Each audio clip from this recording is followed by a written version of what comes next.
Le riche et le pauvre. Paul Bourget. 1875.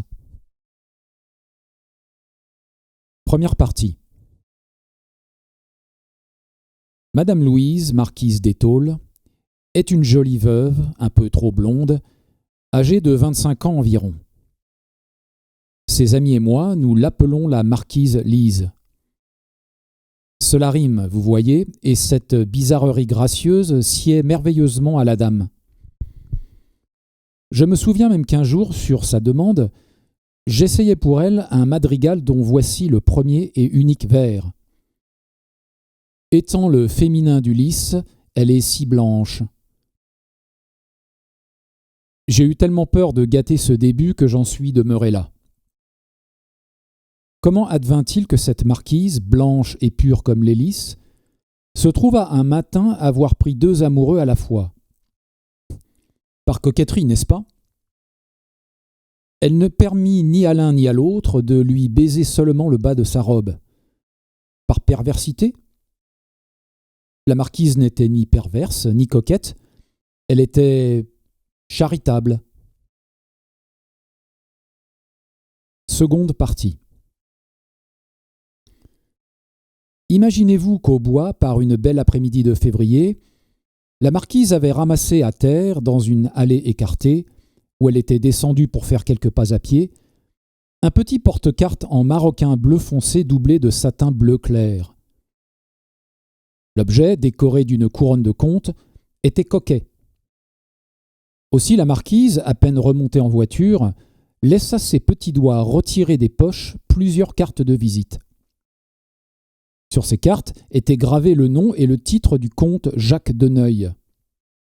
Et, remarquez l'imprudence des jeunes gens, celui-là, du bout du crayon d'or qui reluisait au fond du porte-cartes, s'était complu à écrire ses pensées sur le dos de quelques-unes de ces cartes. Tous ceux de nos amis qui connaissent de Neuil savent que c'est là une de ses plus chères habitudes. Il a soin d'ailleurs de réserver une des deux pochettes à ses cartes indiscrètes qui passent le premier de chaque mois dans un coffret déjà au quart rempli. « Quand il sera plein, j'en ferai un livre », dit Jacques. La marquise Lise ignorait cette manie, puisqu'elle ignorait Jacques lui-même. Aussi fut-ce avec un étonnement illimité qu'elle lut des phrases dans le goût de celle-ci. « En amour, je suis républicain. La fantaisie est une fleur du luxe, mais non pas la passion. Trop de plaisir se dispute le cœur des duchesses, des marquises et même des bourgeoises. Tant d'émotions ne leur laissent plus assez d'âme pour aimer. Les filles du peuple qui sont honnêtes portent au contraire toute leur joie sur l'homme qu'elles aiment. Il est pour elles le luxe, la vanité, que sais-je, tous les bonheurs.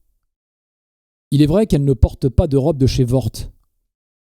Aujourd'hui, j'aime mieux un beau sentiment qu'une belle soie. Je me suis arrêté ce matin dans une petite rue du faubourg Montparnasse qui donnait sur le cimetière.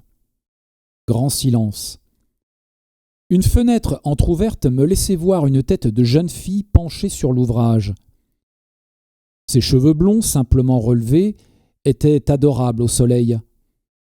Elle chantait un air sans paroles. J'ai été alangui jusqu'au cœur. Moi qui me suis moqué des 10 de Copé et des grisettes de Murger. Pourquoi pas? Je vous fais grâce des autres, car il y en avait bien une vingtaine de cette force, ce qui fit rêver la marquise, en sorte qu'elle fut tout étonnée lorsque son valet de pied ouvrit la portière du coupé dans la cour du délicieux hôtel qu'elle habitait, rue de Monsieur. Troisième partie. Le hasard voulut que la marquise Lise se rendît le soir même à un grand bal donné par son banquier. Elle voyait volontiers la finance. « Cela m'amuse, répondit-elle aux reproches des douairières. Que voulez-vous qu'on réplique à une raison pareille? Or, je vous l'ai dit, la marquise était charitable, quoique très blonde, très noble et très jolie. Elle n'aimait rien tant qu'à charmer les jeunes gens qu'elle voyait hésitants et timides. Elle les mettait à l'aise, les faisait causer, dansait de préférence avec eux, et cela sans une ombre de malice. Cette fois, elle avait choisi un jeune homme pauvre, invité par protection, et qui se nommait Valentin Grenet. Valentin fut poétique. Il raconta hardiment à cette fine Madame d'Étaules toutes les pensées folles qui s'éveillaient en lui. Il lui avoua qu'il se rencontre dans la vie des jeunes gens pauvres une heure bien douloureuse lorsque, libres pour la première fois de chercher l'amour dont les ont entretenus les poètes, ils n'aperçoivent à la portée de leurs bras que des filles ou des bourgeoises. Que de fois il s'était arrêté, lui qui parlait, au bois, devant les calèches, lorsqu'au retour des courses, au printemps ou en automne, elles ramènent au pas les belles insoucieuses, languissamment assises sur les coussins. « Pour être aimé d'une de ces reines, ajoutait Valentin, je donnerais ma vie sans regret. »« Si je vous prenais au mot, fit la marquise. Et elle se souvint des pensées du comte de Neuil. Alors une idée qui la fit sourire lui traversa la tête. Et elle invita Valentin à la venir voir dès le lendemain, si gracieusement que le malheureux n'en pouvait croire sa mémoire, cependant qu'il longeait lentement les quais aux étoiles vers 4 heures du matin. 4e partie. Si vous n'avez pas deviné l'idée singulière qui décida Madame d'Étaules à s'embarrasser de 2 amoureux à la fois, je vous plains, car vous n'avez jamais connu de ces femmes qui se laissent, comme elle, aimer avec délice. Elle avait entrevu tout un roman bien parisien et bien intime dans la rencontre qui lui révélait ainsi, le même jour, les secrètes pensées du comte et de l'autre. Et voici comme elle réalisa ce roman. Vous verrez que c'est joli et bien travaillé. Elle loua elle-même, rue Cassini, derrière les jardins d'un grand couvent, 2 petites chambres étroites, mais gaies, tendues simplement d'un papier gris à fleurs roses. Elle y disposa un mobilier du même goût, acheta la discrétion de la concierge, qui crut servir un caprice plus léger, et y attira le comte de Neuil. Il lui suffit de publier dans les journaux que le portefeuille perdu se retrouverait rue Cassini et le numéro. Jacques, fort inquiet de connaître entre quelles mains étaient tombées les cartes indiscrètes, accourut de suite. Il sonna, on lui ouvrit, et n'était-ce pas le rêve de sa vie? Il aperçut dans un costume exquis d'ouvrière aisée une jeune femme d'une grâce merveilleuse. Les meilleurs amis de Madame d'Étaules auraient été trompés à ce déguisement. Ainsi, Jacques, dont les visites se renouvelèrent bientôt chaque jour, crut-il fermement faire une cour assidue à Mademoiselle Louise. Et je ne sais plus quel vilain petit nom de couturière la marquise avait déniché sur l'aventure d'une boutique. Cependant, Valentin Grenet était reçu par elle dans l'hôtel de la rue Monsieur. Et c'était une suite de journées où les plaisirs de cette double passion se relevaient l'un l'autre à chaque heure par un contraste piquant et raffiné. Le matin, elle s'échappait de l'hôtel d'Étaules, tout emmitouflée et, par-dessous, déguisée en modiste. Vers 10 heures, le comte Jacques de Neuil, qui croyait la conduire au travail, la rencontrait au coin du Luxembourg. Il n'osait lui offrir le bras, de peur de la compromettre, et ils allaient ainsi, en causant, jusqu'à l'île Saint-Louis. Ils traversaient le jardin des plantes. Le brouillard transparent et rose des beaux matins de février baignait au loin les arbres encore dépouillés. Jacques de Neuil accompagnait Mademoiselle Louise jusqu'au pont Napoléon, où il la quittait. Il ne la suivait pas pour l'espionner, car elle le lui avait défendu, et comme il la respectait prodigieusement, il avait cette délicatesse de ne lui désobéir en rien. Elle l'avait prévenu d'ailleurs qu'à la moindre marque de soupçon, il ne la reverrait de sa vie. Donc un serrement de main, une révérence, et Mademoiselle Louise, son cabas à ouvrage entre ses 2 mains, les 2 coudes serrés contre la taille, trottinait parmi la foule bariolée des ouvriers en blouse blanche et bleue, à perte de vue. Tout près de là, au détour d'une rue, sa camériste l'attendait avec une voiture. La marquise rentrait vite, et sur le coup de midi, elle recevait à déjeuner celui de ces 2 amoureux qu'elle appelait son pauvre.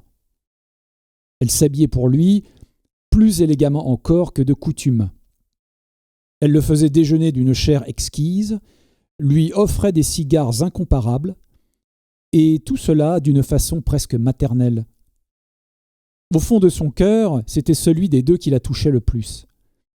Elle lui jouait aussi, dans les heures de l'après-midi, des airs de Chopin, d'une tristesse tendre et sauvage, pendant que le jeune homme, enseveli plutôt que couché entre les bras d'un profond fauteuil capitonné, la regardait avec extase à travers les vapeurs bleuâtres de son cigare. Souvent ils allaient au bois en coupé. Ils choisissaient pour marcher les sentiers déserts. Ils descendaient. La marquise, les mains dans son manchon, frileuse et courageuse à la fois, frappait ses petits pieds pour les réchauffer contre la terre durcie et gelée. Les branches des arbres se détachaient avec une frange de lumière sur l'azur fin, presque gris perle du ciel. Ils ne rentraient qu'à l'heure où les flammes des gaz apparaissaient dans le brouillard qui monte de la Seine. Puis Valentin partait, la marquise se défaisait à la hâte, remontait en voiture, et mademoiselle Louise retrouvait à l'endroit de l'adieu du matin le comte de Neuil, qui la ramenait jusqu'à la rue Cassini. Elle lui permettait de monter, et il la regardait manger un modeste petit repas. Rien ne plaisait à madame d'Étaules comme ce mauvais dîner. Vers 9 heures, le comte se retirait avec un grand soupir. Et 2 heures après, la marquise retrouvait son pauvre, n'importe où, chez elle, au bal ou au théâtre. Et quelle conversation d'une fantaisie et d'une étrangeté inexprimables. Chacun d'eux retrouvait en elle l'écho savant de ses plus chères pensées. Avec quelle indulgence elle expliquait l'ABCD du luxe à Valentin. Pour la première fois de son existence, il fut capable de distinguer l'Opoponax du musc et l'Esbouquet de l'eau de Cologne. Il sut reconnaître une toilette du matin d'une toilette de l'après-midi. Hélas, toute la poésie d'une femme riche est composée de nuances infiniment ténues que nos pauvres mots sans couleur et sans parfum n'exprimeront jamais, et les plus intelligents d'entre nous ne les apprendront pas dans les livres. Mademoiselle Louise, elle, était plus novice sur les détails de la vie des grisettes. Elle s'amusait à inventer. Et Jacques ne s'en aperçut pas. Les gestes et les paroles de mademoiselle Louise ne le séduisaient tant que parce qu'il y reconnaissait toutes les délicatesses subtiles des grandes dames. Mais il les reconnaissait à l'odeur, pour ainsi parler, sans les voir, et jamais il ne crut regarder les pieds de la plus rusée des marquises lorsque ses petits pieds, chaussés de bottines simples, posaient sur un escabeau de bois et que les deux mains, leurs sœurs jumelles, tiraient l'aiguille et tenaient les ciseaux sous une petite lampe à abat-jour-image vers 8 heures du soir. Vous souvenez-vous encore du sourire de côté, ce demi-sourire boudeur et câlin avec lequel mademoiselle Croisette, dans l'été de la Saint-Martin, jetait au public le « J'en ai trop mis !» Le sourire rendait un peu trop léger ce mot profond que dira tôt ou tard toute femme coquette qui n'est pas galante. La marquise d'Étaules avait pu, 15 jours durant, mener de front une double intrigue sans que ni l'un ni l'autre de ces deux amoureux lui manquât de respect. Mais il vint une semaine où leurs yeux furent trop éloquents, et la dame résolut de souffler elle-même sur ce coquet château de cartes qu'avait élevé son caprice. Elle souffla fort et vite. C'est la bonne manière. Les deux jeunes gens avertis par une lettre arrivèrent ensemble, rue Cassini, presque à la même heure, tout étonnés. Valentin du rendez-vous, Jacques du fleuron de la missive. La marquise les reçut en grande robe de ville. Une fine senteur d'ylang-ylang flottait dans la petite chambre. Mais bien que ce fût là comme le symbole du roman tout entier, les deux jeunes amoureux n'auraient rien compris. Et ils se regardaient même avec une terrible colère, cependant que la marquise leur racontait l'histoire depuis le premier jour, telle que vous le savez. « Vous, monsieur le comte, achevait-elle en souriant, vous vouliez aimer une fille du peuple. Vous en avez eu l'illusion, que vous faut-il de plus? Soyez heureux, et dites moins de mal des grandes dames, elles ont du bon. Vous, mon enfant, vous ai-je rien caché de ma vie élégante de Parisienne et de mondaine? Ne vous ai-je pas laissé respirer et même offert, toute cueillie, ces roses du luxe dont tant d'épines défendent l'approche aux autres hommes? Remerciez-moi.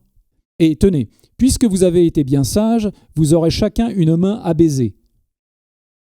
et elle leur tendit les 2 mains les plus menues qui soient dans ce Paris où se rencontrent de si jolies mains et si célèbres.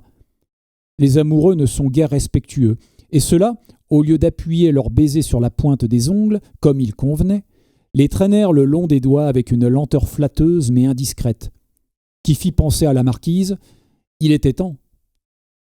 Si ce n'est pas là un mot de la fin, je ne m'y connais plus. Qu'ajouterais-je sinon que les 2 dédaignés devinrent excellents amis et que la marquise veut les marier? Elle sera la marraine de leur premier bébé. Pourquoi Dieu ne m'a-t-il pas donné une aussi jolie marraine et aussi charitable ?